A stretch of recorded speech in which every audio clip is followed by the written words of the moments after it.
What's up, everybody? We are back. Past couple days, I've been really just focusing on building my real estate, locating team, and that's what we've been kind of going hard at. Last couple days, haven't been doing too much power washing.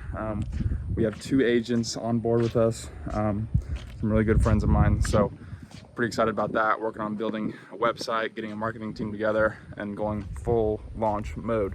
So I've not been kind of on my power washing game recently. Part of that is because historically over the last 2 years, looking at my books, July has always been the busiest month ever, and for some reason the first half of August don't get too many calls. I don't know why. That's just how it is. I'm not spending too much money on marketing for power washing either. I've just been kind of eating off Google and taking care of those Google calls as they come, because I don't have obviously it's just me and then a helper out here. If I was spending a ton of money on marketing, I don't think I'd be able to provide the best quality service, getting to people as soon as I can, and I'd have too much work that I can handle. So I don't want to do that either. Definitely want to be able to get to jobs as quick as I can within the next couple days. So that's kind of the pace I'm going with power washing until I get someone to really step up. But yeah, what we got going on right now is a house wash. As you guys can see, some siding there. We'll clean that up, and we're gonna take care of this driveway. Nice little driveway we'll clean up. And this might be interesting for y'all, is this kind of stonework. I get a lot of questions about cleaning this stuff, and I have a lot of experience cleaning this stuff, and you're not going to be able to use the same stuff you clean the house with, because you're going to be washing the house with something that's a lot less strong. And I might be preaching to the choir to you guys, but for all you new people out there, you're washing the house with about a 1% mix. You put that 1% on here, it might do a little bit of work, but not really. You really want to hit this with some strong stuff, anywhere in the 3 to even 6%. If you want to go roof mix, that's going to be fine too. You're just going to have to manage. You're going to have to manage the chemical overflow with chemicals pouring off, and if it's 6%, you better make sure you rinse the grass. Either way, you still got to rinse the plants around you and stuff. Okay, so here's the game plan. I'm going to downstream straight shock from my batch mix tank. We're going to wash the whole house. And then what I got in here is actually took about 2 gallons of straight shock, put it in this bucket, filled an extra 2 gallons of water. That's going to land me somewhere in the 6% range. Actually, I probably put a little bit more water than shock, I would probably say, since it's 5 gallons. It's filled to the brim almost. So call it 4.5% in there is the total chemical percentage strength that's in there, and a little bit of eliminator. We're gonna pull that through the Gen 2 system, and we're going to pre-treat all the concrete and all that stuff up there with that solution. And we should get a pretty dramatic result. And go ahead and prop you up, and let's get to it.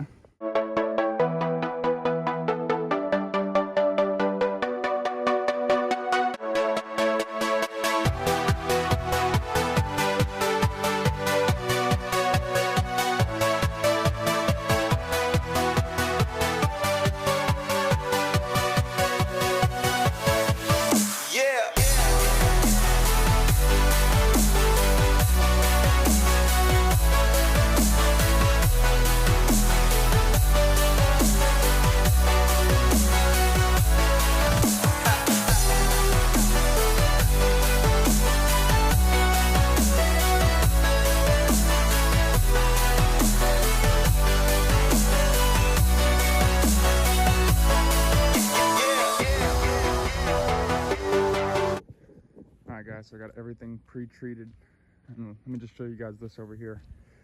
So that is just with pre-treatment, not even cleaning it with the surface cleaner and then post-treating it, just pre-treatment. And you can see how big of a difference it's already starting to make. Once you get that surface cleaner on here, it's going to melt away. It's going to be way too easy. Put a post-treatment application on there, look good as new. So go ahead and get started with the house washing. And by the way, I do see these cameras up here. They look pretty well protected. You know, make sure we hit those good amount of water. That way any residual bleach gets off of there. Well, so in case you're wondering, I don't do any kind of, unless I really need to, unless it just really looks like it's open electrical and stuff and it looks kind of sketchy, I'll bag it then. But in this particular case, I never had to worry about something like that. Just be extra cautious, always rinse, obviously, and don't douse that area too hard. So go ahead and put my downstreaming in the downstreamer bucket. Where is it? Right here. Hello. Attach this to right there.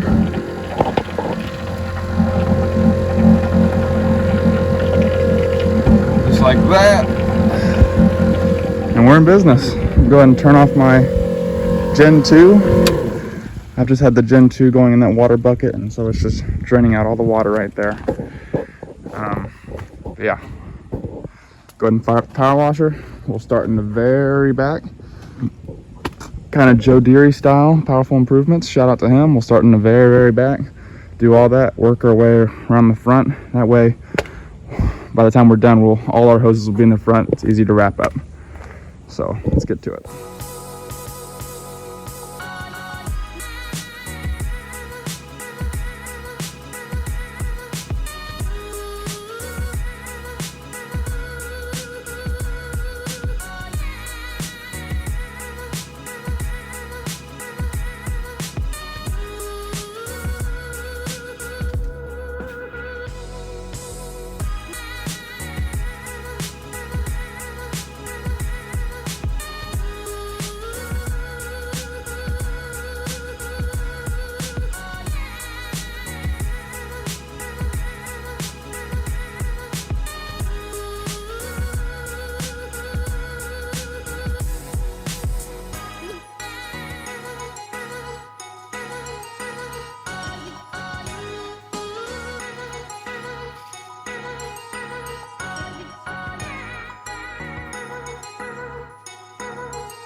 Okay, so I just go out to my truck and one of my high pressure hoses busted, exploded.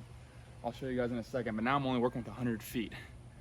And my stupid ass, as a gift, gives my other brand new 50-foot section of high pressure hose to the subscriber that was on 2 videos ago. I gifted it to him because it was a nice hose and he didn't have a good one. I wanted to give it to him. Well, that just burned me because now my 100-foot section exploded. So now I'm working with 100. Obviously I can't get it back here. To rinse this down, I gotta rinse the fucking bleach off the camera. So I'm gonna go ahead and improvise and you gotta have other ways of cleaning stuff when certain things in the field go wrong. So I'm gonna go ahead and hook up the homeowner's garden hose to their spigot, put one of my attachments on it, and rinse with the garden hose, not the power washer. So let's do it.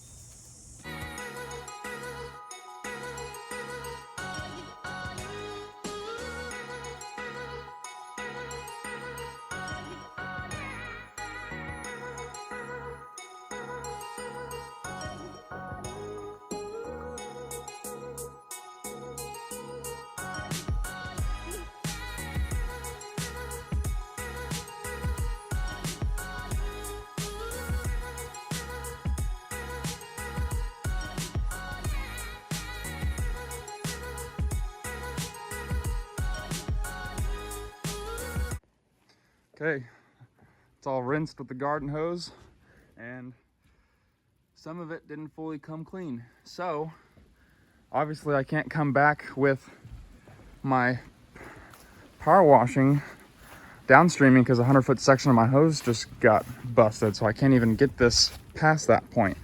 So it's nice to have a spray bottle on your truck that's got 1% in it. That way I can just kind of come through and squirt the stuff I wasn't able to hit.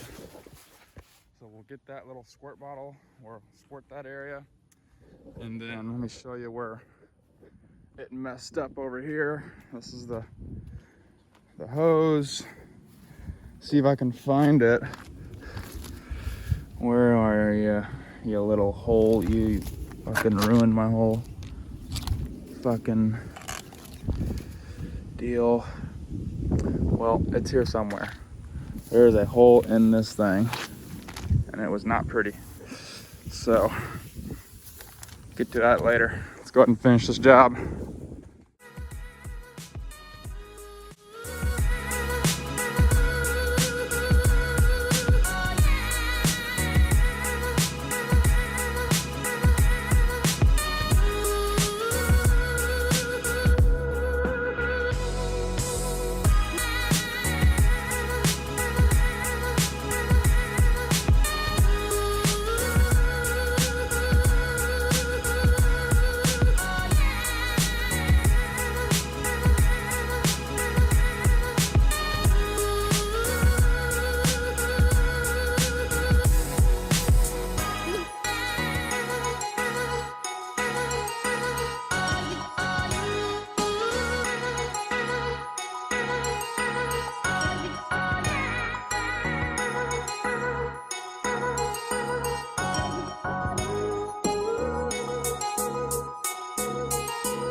Alrighty, everything for the most part is done.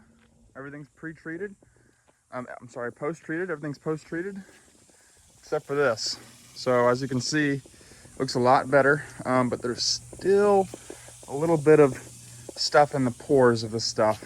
I'd say it's about 85–90% clean. We're fixing to give it its last 10 to 15% clean. So let me walk you over here what I've got over here. I didn't want to go ahead and make a full batch in the big tank, so I'm just sticking with the 5-gallon bucket. 2 gallons of pool shock, get it at the pool store. An extra 2 gallons of water, a little bit of eliminator, and that gives us about a 6% solution made in there. And we're gonna shoot this stone over here with some 6%.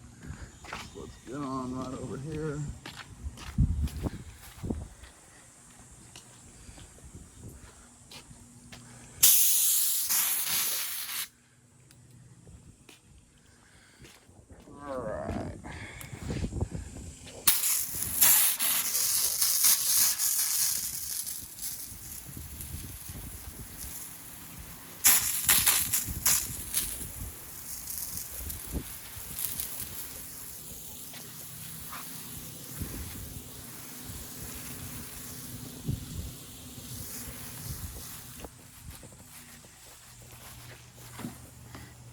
As you can see these lines because it's dripping over there. Make sure you clean that. Get that all cleaned up. Don't need a surface cleaner, power wash, any of that. That'll just come clean with the solution. Make sure and give this a nice healthy dousing.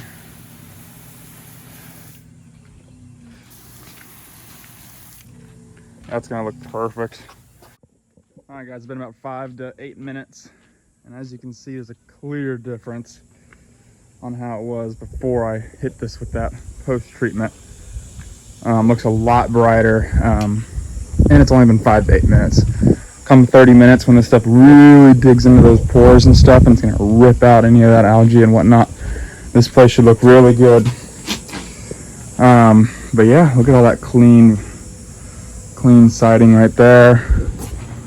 Everything's really clean. And what I'm gonna do for the homeowner actually is I'm adopting a Joe Deary habit, and that is throwing something for free in my jobs. So what I'm gonna do is I'm gonna get my window cleaning stuff.